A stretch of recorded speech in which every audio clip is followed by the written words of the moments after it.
All right, guys. So I have Michelle on with me today. And Michelle, we've been trying to get together now for a while, and we actually did a full interview, but I screwed up and somehow I deleted the recording by accident. It happens. So, I have to say, Michelle has been very patient with me. She's a great lady. Michelle, I really want you to come on today because I thought your story was very compelling. Obviously, on your channel and on your Instagram, you've talked about your issues with PCOS. And interestingly enough, Michelle is a fitness and fashion consultant who's super buff. Now, I have a fitness business myself, and you are not the typical person I see with PCOS because obviously PCOS is highly correlated with insulin resistance, right? So typically, the type of person I see with PCOS would have weight issues, would be overweight, they might be diabetic or pre-diabetic. And when you look at you, I mean, you definitely don't look like the stereotypical person like that. In fact, I want to show you guys, if you guys haven't checked her channel out here, I just want to show you something here. Thank you for plugging in, If though. you see this, yeah, I'm plugging her Instagram channel right now. But this is Michelle. Look at those abs. Like seriously, she is super, super ripped. So A lot of hard work. that is very impressive. Thank you. So Michelle, I'll give you the floor here. Can you tell us a little bit about your story? Right. So I think you picked out a very good point there, which is what I highlighted most of the time about PCOS. I think the first time when I actually felt like I had PCOS, I was actually still underweight and I was still doing keto. So when I was doing keto, I was still eating a lot of vegetable oil, but the PCOS symptoms started to come. But if anyone were to just Google about PCOS, you will assume that this person has to be overweight. But in my case, it's actually categorized as the lean PCOS, where you can actually be of a leaner body type, slimmer. You don't have to be overweight, but you have all the PCOS symptoms. So for me, I lost my menstrual cycle. It was very irregular. I had a lot of cystic acne, skin issues. My hair was thinning. So, and that was when I was doing keto. I always had those symptoms, the three that I mentioned. And then I think finally one day I got really fed up. I went to the doctor to get my blood work done. But before I actually went to get my blood work, the doctor actually he was a bit unsure. Because I went in and telling him that I think I have PCOS, and actually the doctor didn't believe what I just said. He instantly said, "Oh, but it's impossible for you to get PCOS. You are not even overweight." That is his assumption straight off the bat. And then he said, like, why not, let's just do an ultrasound, let's just check, do a pelvic exam and check if there's a cyst, because that's polycystic ovarian syndrome, PCOS. And of course, he didn't find anything. So, and that's when he said, "See, I told you, you can't possibly have PCOS, but let's do a blood work just to be sure that your hormones are all right." And that is another way to diagnose if you have PCOS. And of course, the result came back. I actually have PCOS because my hormone, the levels are very off, which is why it explains I have irregular period. My hair was falling off. My skin was horrible. So yeah, that was my story. All right, yeah, so that's very interesting. So I'm curious as to see most people who have PCOS, they'll go on these drugs like metformin. What brought you to the carnivore diet, and like how did you think of that? I'm just very curious how you came to that. So immediately after, when the doctor told me that I had PCOS, he instantly suggested that I take metformin, which I immediately said no. I said I'm gonna try and find a way to fix it. Even though I was keto, I really came across a lot of YouTube videos of some of the more like known people in the space before this, like Frank Tufano, Sean Baker. they were talking about insulin resistance. I did a lot of Googling, and that's when I found out that PCOS is actually related to insulin resistance. So after deep diving into a lot of these YouTube videos, I decided, hey, why not? I've been doing keto for 6-7 years. Let's push it up a notch, let's go carnivore and see what happens. So I think overnight, I just drop out. It was pretty easy for me because I wasn't really like eating carbs anyways. It was just a lot of vegetable. I just had to cut out salads and just focus on eating meat. And I would say that within that 3 months, I could see drastic improvement with my skin. There was no breakouts anymore. My skin was not so angry. My hair started, like it stopped falling out. And very soon, I think reaching the 6 months mark, my period became very regular. And I did my blood work again. And that's when I found out that my PCOS is been reversed. Yeah, because of the carnivore diet. Wow. Okay. And what were you eating? I'm just curious as to what you were eating on the carnivore diet exactly.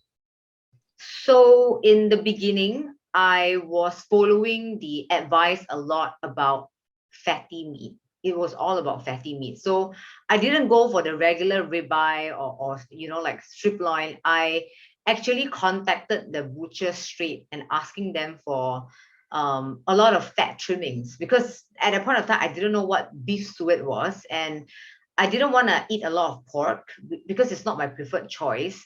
So I started eating a lot of fatty meat.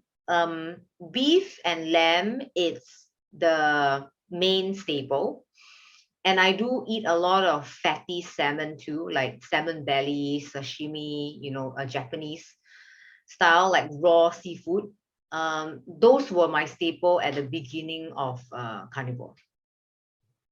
Okay. And so now, did your symptoms completely resolve, or did they just kind of like mitigate them a little bit? Can you tell us about like where you're at right now and what the effects are being carnivore for quite some time? Yeah. So it's actually 3 years now. Yeah, marked Wow. my three Okay. years. Hmm. Yeah. So the first year I was very, very strict. So I didn't really go out beyond ruminant animal. I didn't even eat chicken, So I was really focused on healing. And I think that's why my healing came a lot faster. I know that a lot of people in the space, they have been doing carnivore for a while, but they still can't regulate their periods because they're not eating enough. So in the first year, I regulated that pretty well with eating a lot of fatty meat. So it's been 3 years now. How it has helped my symptoms, I would say that all the symptoms that I had when it comes to my hair loss, when it comes to my skin, my menstrual cycle, uh, it's completely stabilized. But I must say, if let's say I were to eat out, right? And if I'm not strict enough with the waiter, the waitress, telling them about my special dietary requests, because in Asia, where I'm at in Singapore, it's very common for them to use vegetable oil like canola oil, olive oil when they cook a steak. And a lot of the meat is already marinated, pre-marinated. So if I'm not careful and I go to a steakhouse and I don't mention these things, I would sometimes get a little bit of breakouts. So that's the worst that it can get. But so far, I think 3 years, my symptoms have really has went away. Yeah. Sorry about that. My daughter has been talking to me. It is early in the morning here, but that's really an incredible story. And where are you planning on staying carnivore, like long term, or mostly carnivore, or where do you see yourself going with your diet in the future? So 3 years, am I going to stay carnivore? I think I'm going to stay mostly animal based. I do intend to include a little bit of avocado, a little bit of the non-toxic fruits, because I feel after restricting myself for 3 years. I wouldn't call it restriction, but a lot of people will call it restriction. I actually get a lot of freedom from, not being paralyzed by all this inflammatory food. But I think for me, because of my gym routines, I feel better when I introduce things like pumpkin, Mm. blueberries, once in a while when I have a very intense workout the very next day. So I have been experimenting with that in the past few months, and I think things has been going pretty well. Okay. Um, Yeah. yeah, I think that's a great approach, like not to be so dogmatic about being carnivore. But I'm just curious, do you take any supplements as well, like electrolyte supplements, or are there any other supplements you take? Oh yeah, I do. So Element. So it's not sponsored, obviously, but I take electrolytes. I think it helps me a lot with my workout. And then magnesium glycinate is something that I take once in a while. It helps with my muscle cramps, Mhm. and I think that helps with sleep as well, in a way. So those are the only two supplements that I take on and off. Okay, great. Yeah. So Michelle, I do have to end the interview because I got to take the kids to daycare. As you Sure. could tell, I'm not, this isn't like a Joe Rogan podcast, guys, so you have to forgive me here. But No Michelle, worries. I'm really interested in your story. I love your channel. I love your Instagram. You also have a YouTube channel. I was hoping, you could maybe just tell us where we could find you and what you have going on, at the moment in terms of, your work and your content and where that's going in the future as well. Thank you, Scott. I went to YouTube about a year, well, a few months ago, not even a year yet.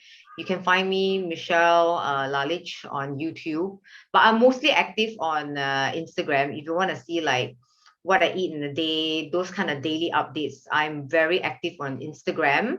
On YouTube, I post on a weekly basis. It's a mix of fashion, fitness, carnivore. So it's really my lifestyle, but I think the fashion element is where most of my carnivore or keto viewers won't get. But I must say that I try to make it very practical, real tips that everybody can apply, because I really believe in, not just feeling good on the inside, but also looking good on the outside. It kind of, goes hand in hand. So I try to take care of the physical and mental side of things. So yeah. Yeah. And one thing I just have to say about you is that, a lot of people might see you and you look like a fitness model, right? And they might just see a pretty face, but you actually have, from what I've seen, you have really good content and you're obviously a very intelligent person. So I just want like let people know that yes, even though you're into fashion or whatever, here I am coming from a guy. Obviously, I have no interest in fashion, but I still find your content to be super interesting, and I love your story. So I highly suggest that everybody check it out and give it a chance. But Thank you so much. yeah, so I hope this worked out this time. But I I think so too. I'm still recording, so no worries. okay, good. Michelle, I would Of love to have you on again at some point. course. Yeah, I just want to thank you so much again. I'm going to link Michelle's content in the description below where you could find her. And yeah, Michelle, I thank you again so much and hope to see you again soon. You take care, You, you too. Thanks, Michelle. Okay, You bye. bye.